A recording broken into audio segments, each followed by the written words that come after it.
예, 합참의장님 예. 몇 가지 한번 여쭤볼게요. 그 국군조직법 구조에 따르면 합참의장은 국방장관의 군령보좌 작전부대에 대한 지휘권이 있죠. 네. 그리고 합참에는 계엄과가 있죠. 네. 평소 훈련하고 준비를 합니까? 평소에 한다기보다는 훈련 때, 예, 연습 때 한 1 연습 년에 때. 2번 정도 합니다. 예. 계엄도 군령보좌의 일환입니까? 계엄 훈련, 아 연습과 관련된 거. 군령의 보좌라기보다는 계엄법하고 이번에 봤을 때는 지휘권하고는 완전히 지휘 관계가 개선이 형성이 안 된다 이렇게 볼 수 있습니다. 개선이 안 되는데 왜 합참에서 하죠? 합참에서 지휘한다는 게 아니라 네. 계엄 업무라는 것을 합참에서 두고 네. 준비를 했다가 네. 변시나 상황이 되었을 때 알겠습니다. 운용할 수 있는 태세를 갖춘다고 보시면 될 것 같습니다.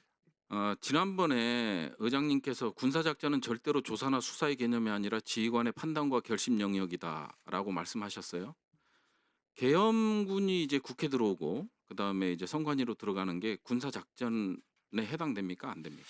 이 계엄 활동을 군사 작전이냐 라고 할 것이냐 안 할 거냐 봤을 때는 국군조직법하고 계엄법에 봤을 때는 예. 좀 분리되어 있다 이렇게 보는 게 적절할 걸로 평가. 알겠습니다.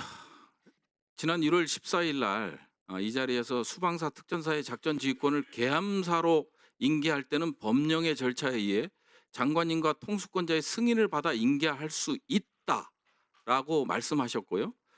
그 다음에 이제 14일 날 업무 보고에는 12월 4일 03시 25분에 수방사 특전사에 대한 지휘권을 환원받았다 하셨습니다. 맞습니까? 인계하는 문제는 아니 맞습니까? 그때 하신 앞부분은 제가 정확하게 모르겠고 뒤에 환원 받았다는 맞습니다. 예, 제가 이제 앞부분은 의장님이 하신 말씀을 그대로 녹취를 보고 그대로 적어서 왔습니다. 그건 제가 다시 확인해 보겠습니다. 예, 확인하시고요. 계엄사령관 지정은 국무회의 심의를 거쳐야 합니다. 맞습니까? 법적 절차는 그렇게 통하는 걸로 예, 예. 국무회의 심의를 거치지 않았습니다. 그러면 계엄사령관 지정이 무효가 되는 거죠. 그러면 의장께서는 지휘권을 4일 03시 25분에 수방사 특전사에 대한 지휘권을 환원받았다고 했는데 지휘권은 언제 인계하셨습니까? 법적 절차에 따라서? 인계했다기보다는 이 문제는 제가 들어왔을 때 지휘가 되고 있는 상태였기 때문에 아니 그러면 이게 합참에서 인계를 하는 겁니다. 작전 지휘권을. 그렇게 보는 것보다는 아니 말씀하시면은 제가 다 통합해서 제가 말씀드리겠습니다. 같은 말씀을 두 번 드리는데요. 의장님께서 수방사, 특전사의 작전 지휘권을 계엄사로 인계할 때는 법령의 절차에 의해 장관님이나 통수권자의 승인을 받아 인계할 수 있다. 와본이 이루어지고 있었다. 그러면 합참의장의 건의에 의해서 인계할 수 있는 거 아닙니까? 근데 이걸 안 한 거잖아요. 그건 맞죠? 합참의장님은 인계를 안 하셨죠. 수방사와 특전사에 대한 작전 지휘권. 지휘권을 인계를 한다. 누구한테 인계를 지금 말씀하시는 겁니까? 아니 본인께서 말씀하셨어요. 그러니까 제가 응. 지휘권을 장관님한테 인계한다는 장관님이나 통수권자의 승인을 받아 인계할 수 있다. 어찌 됐든 계엄군이 지정이 안 되면 작전 지휘권은 합참에 있는 거 아니에요. 말씀하시면 제가 종합해서 한번 말씀드릴게요. 예. 근데 인계도 안 한 거를 환원받았다고 해요. 이게 말이 되지 않다고 보여지고요. 인계 안 한 걸 환원받았다라는 게 어디 말이 됩니까? 그리고 합참이 작전 지휘권을 갖고 있는데 수방사와 특전사에 대한 작전 지휘권을 갖고 있는데 그럼 국회나 선관위에서 지금 군사 작전들을 하고 있는 거 아닙니까? 계엄사와 관련된 국무회의 심의도 없었고 계엄사령관 지정도 없었고 그런 상황이면 합참의 통제하에 두는 게 맞죠. 그러면 늦게 알았어라도 절차를 밟든가 이건 잘못됐습니다. 건의하는 게 맞는 게 아니냐. 그게 군사의 일이잖아요. 그럼 그런 책임을 지서야 하는 게 아닌가 하는 말씀을 드리고요. 지난번에 화요일 날도 제가 지적했습니다만은 이거는 뭐냐면 군형법 제20조 불법 진퇴죄에 해당합니다. 지휘관이 권한을 남용하여 부득이한 사유 없이 부대를 진퇴시킨 경우에는 사형, 무기, 7년 이상의 징역이나 군교에 처하게 돼 있습니다. 그래서 국방부 장관 국무재한테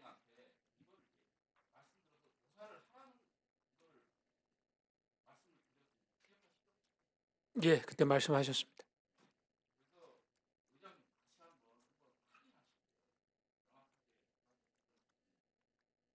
네, 그러면 잠깐 설명을 네, 말씀하십시오. 예.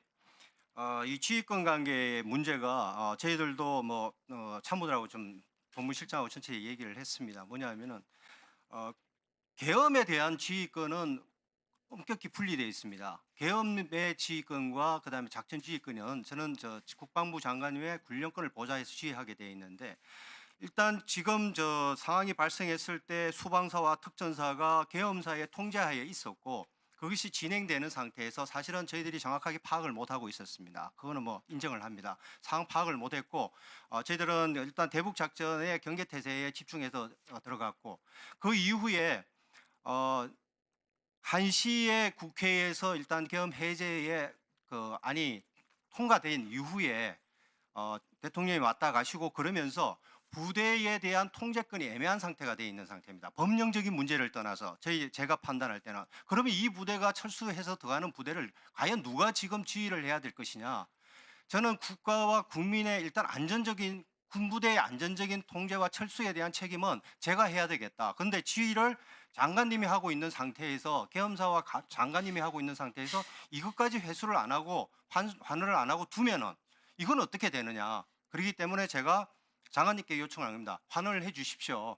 제가 지휘를 해야 안전하게 철수를 시키겠습니다. 그래서 가시면서 지휘해서 안전하게 철수시켜라 해서 제가 수방사와 특전사에 대해서 복귀와 대한 보고를 제가 받은 겁니다. 이게 법령적인 문제를 존경하는 부승찬 의원님이 말씀하시는데 우리도 이것을 따져보면서 그렇다면 넘어가고 했을 때 계엄사로 넘어가고 하는 이 부분은 과연 어떻게 되느냐. 통수권과 장관님의 군령권을 다 가지고 있는 상태에서 작동이 되고 있는 상태에서 이 법령적인 부분이 상당히 어렵고 애매한 부분이 있다. 예규상으로 따진다면 제가 이런 명령을 받았습니다. 그래서 이렇게 갑니다. 하는 것이 맞을 수 있습니다. 하지만은 이게 차원이 넘어선 군령권과 위로 갔기 때문에 이 부분은 저희들도 살펴보고 있으면서 이런 부분들은 앞으로 좀 더 보완시켜야 될 부분이다. 지금까지는 계엄과 지휘권을 제가 동시에 가지고 연습을 항상 해왔는데 사실은 이게 이제 분리되어 있는 상태를 저도 처음 경험을 하면서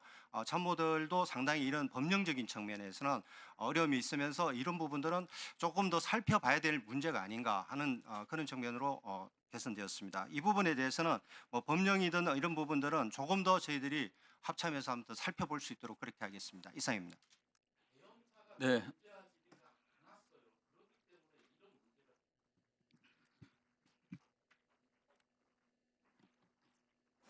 네.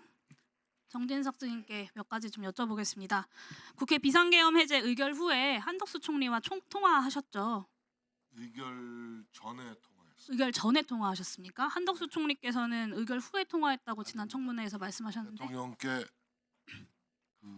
국회에서 해제 요구 결의안이 통과됐으니 지체 없이 해제를 하셔야 된다. 그러기 위해서는 국무회의를 소집해야 된다라고 말씀드렸고 해제 의결 이후에 한덕수 총리랑 통화를 하셨다는 거잖아요. 국회 의결 이후에. 네, 그죠. 네, 그걸 여쭤본 겁니다.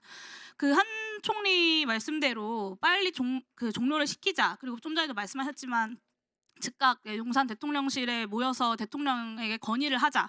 이런 이야기를 하신 거라고 증언을 하셨고 실제로 빠르게 움직여야 하니 좀 다른 이야기들도 하셨을 것 같은데 추가로 더 이야기 나누신 게 있으십니까?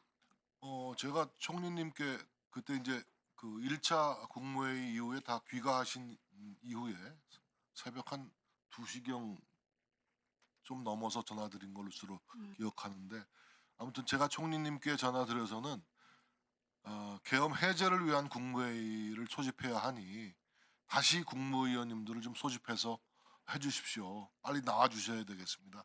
그 말씀을 제가 네. 2시 넘어서 통화하셨다고 하셨는데 그러면 결심실에 대통령을 데리러 가셨던 것은 통화하기 이전 상황인 겁니까? 그렇습니다. 심지원실에 제가 도착한 게 새벽 1시, 그러니까 1시 1시 1분에 46분에 결심실로 1시 가셨고, 1분에 예, 그리고 40 국회 계엄 해제 요구안이 1시 01분에 처리가 됐고, 증인님 제가 결심 시간이 좀 지원실에 많지 간 않아 가지고요. 1시 40분경. 제가 여쭤본 것에 대해서 좀 답을 해주시면 좋겠는데, 그렇게 그럼 결심실로 대통령을 데리러 갔던 건 어떤 이유에서였습니까? 그때 이제 안보실장이 제 사무실에 와서 대통령님이 빵카에 계신데 모시고 오는 것이 좋겠습니다 해서 안보실장과 함께 뭐 직접적으로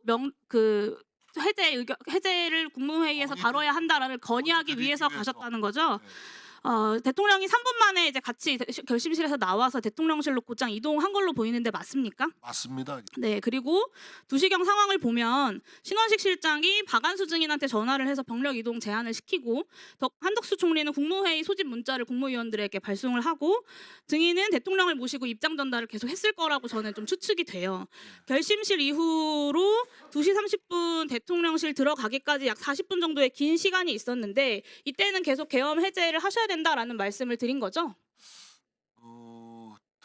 제가 대통령께서 먼저 혼자 결심지원실에 가셨기 때문에 제가 뒤따라 네, 그러니까 나와서 대통령실 2시 반 들어가실 때까지 어떤 말씀을 나눴냐라는 질문입니다. 대통령 글쎄요, 뭐 저는 계속 계엄 해제 요구안이 국회에도 처리된 만큼 지체 없이 국무회의를 열어서 해제하셔야 네, 됩니다. 같은 내용의 말씀을 하셨다는 거고 박안수 증인이 2시부터 2시 20분까지 신원식 실장과 통화를 했고 그 직후에 대통령실로 회의가 소집되었다라는 김용현 장관의 말을 듣고 대통령실로 동행을 했다 이렇게 진술을 했어요. 박안수 증인이.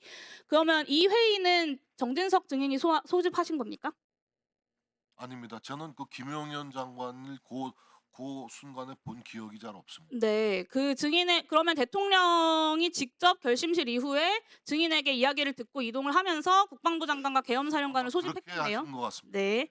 그 후에 한덕수 총리가 2시 30분에 도착을 해서 대통령과 면담을 한 것이죠. 그 자리에 다른 배석자가 있었습니까? 저도 같이 들어갔었습니다. 또 있습니까? 저하고 총리님 모시고 제가 같이 들어가서 또 총리님께서 간곡하게 계엄 해제 바로 하셔야 된다라고 진언을 드렸고 제가 옆에서 지켜서 같은 취지로 말씀드립니다. 네, 마무리를 해보면 증인의 이야기를 종합을 해보면 한덕수, 정진석, 신원식은 4일 1시 3분 비상계엄 해제 국회 의결 이후에는 계엄 해제를 대통령에게 요구를 했고 이것을 위해서 계속 움직였다라는 것이고 반면에 윤석열, 김용현, 박안수 이 결심실 3인방은 1시 16분부터 2시 50분까지 결심실 회의 그리고 대통령실 도착한 시간 한덕수, 정진석과의 면담 그리고 20분 지나서 김용현, 박안수와의 회의에서 2시 50분경 병력 철수 지시를 내리기 전까지 비상계엄을 해제할 결심을 하지 않았다 이렇게 보입니다. 맞습니까? 제 기억으로는 저뿐만이 아니고 우리 총리님께서도 말씀해 주셨지만 비상계엄 해제 건의에 대해서 대통령께서 바로 승인하시고 바로 승인했다고요? 네, 고개를 끄덕끄덕 하셨기 때문에 제가 국무회의 소집차 고개를 끄덕끄덕 한 것이 아니라 그러면 바로 해제하자라고 했습니까 대통령이? 승인하셨습니다. 승인했습니까? 승인하셨기 때문에 제가 국무회의를 소집한 겁니다.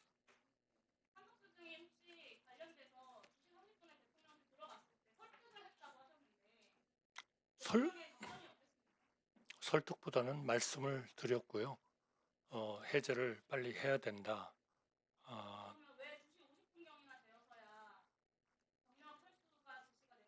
그거는 저는 모르겠습니다.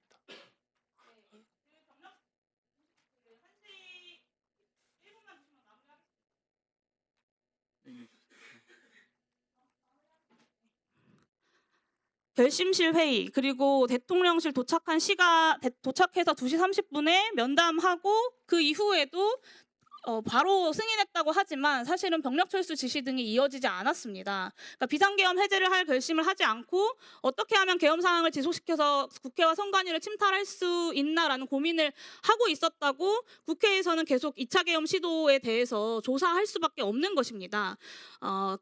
그래서 윤석열, 김용현, 박안수가 한덕수, 정진석, 신원식에게 그 한 2시간 정도의 시간 동안 어떤 말을 했고 어떤 표현들을 했는지 한 틈의 거짓 없이 진술이 저는 필요하다고 생각합니다. 2차 계엄 이런 얘기는 뭐 들어본 적이 없고요.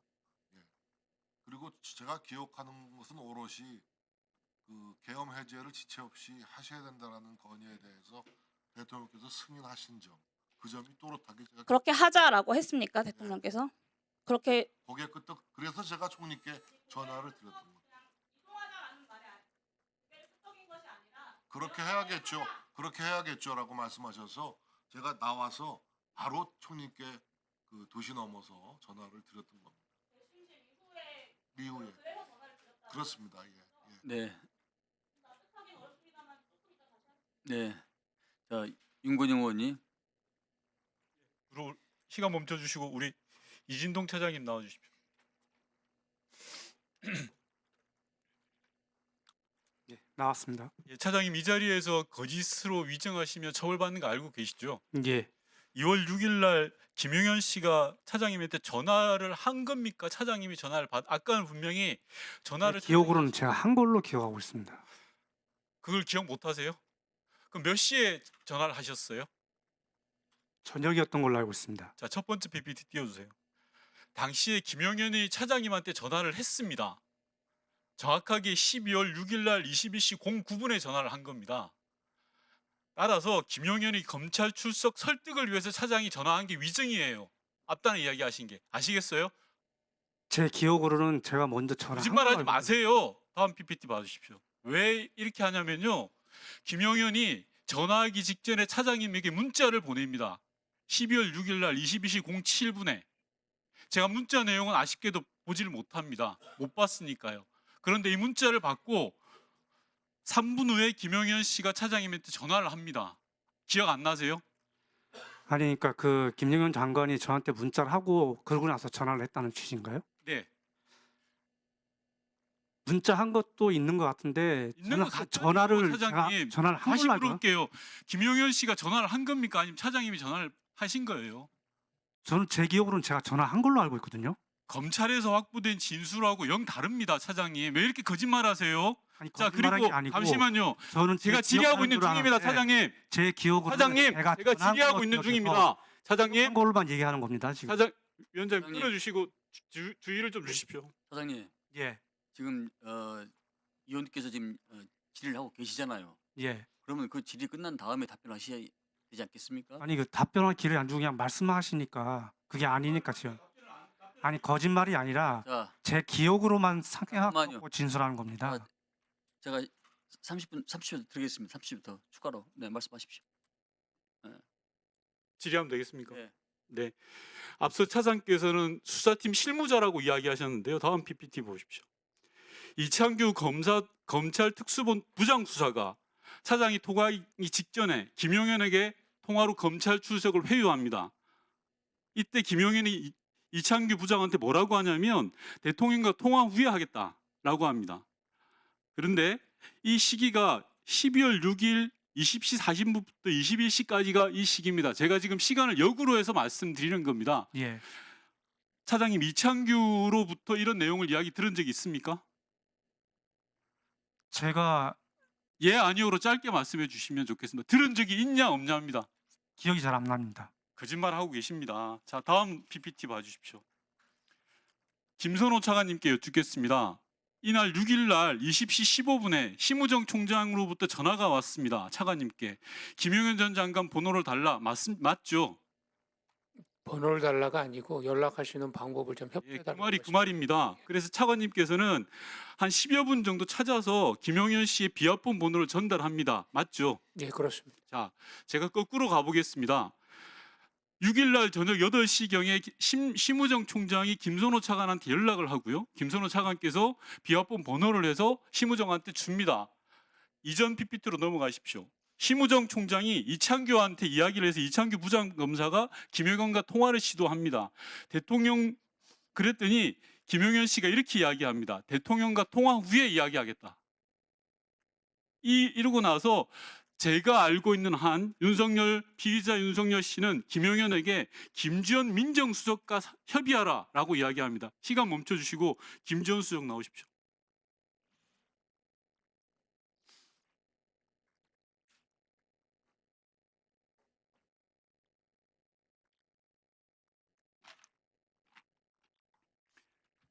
예, 지난번 청문회에서 증인은 통화한 적 없다라고 이야기했습니다. 그 진술 그대로입니까?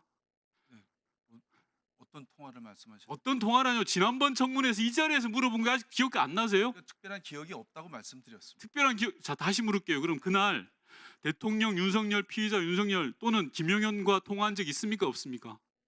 김용현 장관하고 그날 통화한 기억이 없습니다. 통화한 적이 있냐고 묻습니다.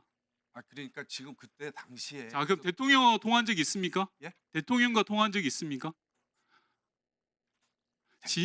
대통령님하고 통화를 한 일이 있느냐는 그런 말씀은 그러니까 아니, 제가 묻잖아요. 아니, 어느 시점에 어떻게 12월 6일 날 통화한 적이 있냐고요.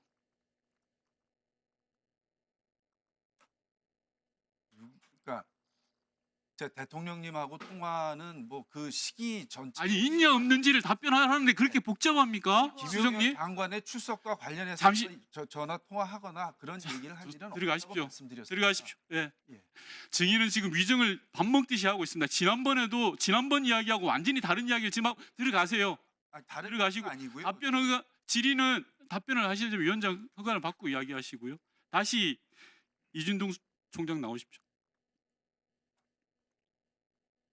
차장입니다. 예, 죄송합니다. 차장님 나오시고요. 자, 제가 다시 한번 확인해 보겠습니다. 심우정 총장이 김성호 차장과하고 통화하고 그래서 번호를 입수해서 대검에서 김용현의 신병을 확보하기 위해서 난리를 칩니다. 그 과정에서 피의자 윤석열 씨가 있다고 보는 사람입니다. 그렇지 않습니까? 그렇지 않으면 대검에서 김용현의 번호를 입수하고 설득하는 과정이 설명이 안 됩니다. 어떻습니까? 그거는 잘 모르겠고요. 네. 그 당시에 제가 아까 처음에 설명했듯이 이 사건에서는 김용현 전 장관의 신병 확보가 제일 중요한데 네. 그 사람이 그 신병을 확보하기 위해서는 설득할 수밖에 없었습니다. 자, 수사팀에서 자, 설득이 죄송합니다. 잘안 제가 된다 답변을 해서. 끊어야 될 것 같은데요. 이 직전에 경찰에서 김용현에 대한 압수수색 영장을 청구했습니다. 따라서 검찰은 신속하게 신병을 확보하는 게 필요했기 때문에 피의자 윤석열까지 동원해서 김용현의 신병을 확보한 겁니다. 여기에 그 통화 내역이 나와 있는 거고요. 증인께서는 앞서 전화를 했다라고 했는데 실제로 전화를 받은 거예요. 김용현이 왜 갑자기 대검 차장한테 전화를 하겠습니까? 출석을 설득하기 위해서라면 차장이 전화를 했어야죠. 그런데 거꾸로예요. 이거는 대검과 윤석열 그리고 모든 이 커넥션이 다 있는 거라고 볼 수밖에 없는 겁니다. 위원장님 답변 드려도 되나요? 네, 간단하게 해주십시오. 제 아까도 말씀드린 건 제 기억이고 분명히 그 김용현 장관하고 저는 통화를 했고 제 기억으로는 제가 건 걸로 기억하는데 그건 지금 지금 말씀하시니까 기억이 잘 안 나는데 그때 통화 내용은 설득이 제일 중요했기 때문에 설득을 하는 과정이었습니다. 그리고 그 번호는 저는 분명히 수사본부로부터 수사팀으로부터 받은 거고 이창규 검사한테 받은 게 맞죠? 그러니까 그 아마 제 기억으로는 그런 것 같습니다. 제가 김용현 비하도 번호까지 공개를 할까요? 차장님 지금 이야기하시는 게 아기가 안 맞아요. 출석한 사람이 직접 차장님께 전화를 하신 거예요. 전화를 해서 제가 출석하겠다고 이야기한 겁니다. 제 기억으로 제가 전화한 걸로 기억하거든요. 차장님은 자, 30분 전에 이미 거짓을 이야기했어요. 전화를 한 거라고 이야기했지만 분명히 전화를 받으신 겁니다. 자 차장님, 제 자, 기억으로 예 지금 위원장님. 약간 진술이 다르기 때문에 보충 질의 때 또 추가를 질의할 수 있기 때문에 먼저 우리 차장님께서는 좀 생각을 정리할 시간을 가지십시오. 네, 그리고 다음 예, 추가로 해서 알겠습니다. 답변해 주시기 바랍니다. 예, 한병도입니다. 그 이진수 전 사령관님 이쪽으로 잠깐 하나만 여쭤보겠습니다. 잠깐만 나와주시죠. 이진우 전 사령관님, 예.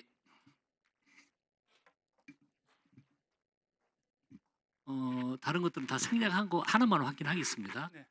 그 어제 헌법재판소 변론에서 그 윤석열 피고인 측 대리인 질의에 이렇게 답변을 하셨습니다. 어제 답변하신 내용입니다. 대통령님께서 아마 인지하고 계신 건 저희가 총을 안 들고 들어갔다는 것까지 다 말씀을 드렸거든요. 계속 똑같은 얘기를 드렸어요. 즉 계엄 이런 말씀하셨죠. 네, 어제 예. 즉 그러니까 계엄 선포 당시 윤석열 대통령과 통화 사실은 명확히 이 내용에 반추해 볼 때 있었다는 거잖아요. 그렇습니다. 네, 됐습니다. 네. 그 오늘 대표로 합참부장님 나오셨으니까요. 저희들이 오늘도 그렇지만 이 국정조사 과정에서 군의 명예에 대해서 많은 논의가 있고 생각 다름 차이가 있었습니다. 합창한 원장님께서 생각하시는 군의 명예라는 게 대체 뭡니까? 군의 명예라는 것은 뭐 군인에서의 명예가 있고 군은 국가와 국민의 군대이기 때문에 국가와 국민에게 충성하는 것이 가장 가치 있는 명예라고 생각합니다. 즉 국민, 네, 국민이 가장 중요하다고 저는 생각이 듭니다. 그래서 우리가 오늘 뭐 이 계엄 상황을 놓고 군의 명예가 실추됐다 이런 이야기를 자주 하는데 그 이야기를 하기 전에 이번에 계엄을 통해서 군이 국회와 선관위 이런 데 나오면서 국민들이 받으셨을 상처, 아픔 이런 걸 먼저 생각을 꼭 했으면 좋겠고요. 우리 707 특임단장이 한 이야기가 있지 않습니까? 우리 군 부대원들 정신적 고통까지 이번 행위 때문에 호소를 하고 있다고 합니다. 투입됐던 군인들이. 즉 이 군의 명예를 위해서 핵심 전제 조건은요. 국민의 신뢰입니다. 국민의 뜻이고 그리고 이번 행위 때문에 정말 진정한 국민으로부터 신뢰받는 군의 명예를 다시 찾기 위해서 얼마나 많은 노력이 있어야 되겠습니까? 그 신뢰를 찾기 위해서. 그래서 군의 명예를 이야기하기 전에 이번 조사를 통해서 국민이 받으셨을 상처, 군은 그걸 먼저 생각 꼭 좀 하고 앞으로 이런 일이 다시는 일어나지 않도록 합창 원장님이 좀 구조적으로 노력을 이 부분에 좀 집중하셔야 되겠다 이런 당부의 말씀을 하나 드리겠습니다. 잘 알겠습니다. 예. 그리고 실장님, 아까 우리 정진석 실장님, 실장님께서 아까 오전에 답변을 하시면서 그러니까 국회 좀 일방통행식 독주 이런 걸 대통령께서 많이 느끼셨고 그래서 좀 국회에 대한 어떤 폐악질 이런 것들을 국민에게 알리기 위한 대통령의 고뇌에 찬 결단이셨다는 취지로 저는 들었거든요. 이번 계엄을. 지금도 우리 실장님 그렇게 이해를 12.12 담화에서 그런 표현이 있습니다. 그러니까 그 담화에서 그걸 했는데 그런 고뇌에 찬 결단을 이해하신다는 취지로 이해를 하셨거든요. 정말 그러니까 제가 아까 말씀드렸던 것은 이번 계엄이 뭐 정당했는가 적절했는가의 판단에 대해서는 사실 한마디로 얘기하기는 좀 못하다. 제가 볼 때 그 계엄 조치가 발동되기 전후에 여러 상황을 좀 봐야 될 것이고 또 법적 근거 이런 것도 좀 따져봐야 될 것이고 이런 것을 종합적으로 평가한 뒤에 판단해야겠다라는 것이죠. 실장님 물론 지금요? 이제 예. 12월 3일 그 당시에는 너무나 깜짝 놀랄 만한 그런 조치의 소식을 들었기 때문에 여러 국무위원들 또 청와대 참모들도 만류를 하고 그랬습니다만은 실장님 제가 좀 이제 대통령이 왜 그런 결단을 내렸는가 또 이렇게 반추해 보면 대통령으로서 국정 난맥상 또 국회에서 벌어지는 일방통행식의 자 실장님 제가 이런 것들이 말씀드리겠습니다. 굉장히 큰 제 취지를 알겠습니다. 고뇌로 실장님, 절망감으로 다가왔을 것이다. 이런 예, 대통령의 생각을 실장님 편린을 답변에 읽을 수 있었다. 제가 취지를 알겠는데요. 이게 복잡한 게 아닙니다. 야당 설득하기 어렵게 하고 다수 우석으로 횡포를 한다고 간단한 겁니다. 계엄합니까? 군을 국회에 투입합니까? 그리고 그걸 국민들이 그걸 지켜보게 합니까? 즉 이런 어려우면요 실장님 고위당 정청 많이 하시고 야당 의원들하고도 많이 접촉하셨죠? 안 하시나요? 많이 하셨죠? 혹시 뭐 식사 같은 거 많이 안 하셨습니까? 뭐 야당 의원들하고 개별적으로 식사한 적도 여러 번 있습니다. 그리고 이런 걸 전에 실장님 마무리하세요. 예. 문제가 있으면요 해결을 이게 국가적 시스템이 작동을 했으면 실장님 그러나 다른 의원님, 방법으로 차지하죠. 의원님 너무도 잘 아시겠지만 예? 지금 말씀하시는 것이 의회 민주주의의 본령인 대화와 타협 아니겠습니까? 그것이 실종된 지가 꽤 오래되었습니다. 아니, 이것을 그 실종- 해소하고 그 실종된 게 회복되려는 노력도 야당의 책임이라고 말씀하시는데 아니, 얼마나 무능한 여당입니까? 그렇지 않습니다. 아니 야당이 다수석이라고 주장을 하고 대응하는 걸 그렇다고 그렇지 경험합니까? 않고요, 의원님. 29명의 고위 공직자를 연타발로 탄핵하는 나라는 문명 세계에 없습니다. 문명 세계예요. 예? 그것을 그렇지 않습니다. 하기 위해서 어떤 그렇게 노력을 해서 하셨습니까?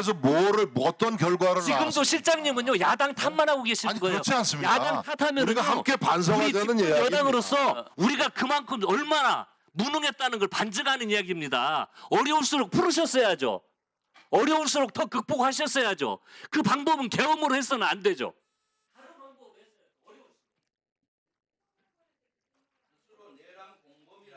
자, 실장님. 자, 조용히 주세요. 소리 지르지 마세요. 네. 소리 막 지르지 마세요. 네. 네? 실장님, 자, 가만히 계세요. 실장님, 동의보험에 보면 말이죠. 통죽 불통, 불통죽 통이란 말이 있습니다. 통하면은 아프지 아니하고 아프지 아니하면 통한다. 이것은 인간의 그 신체의 그 혈류뿐만 아니라 정치에서도 저는 똑같다고 생각을 합니다. 소통이 그만큼 안 됐다는 겁니다. 그만치.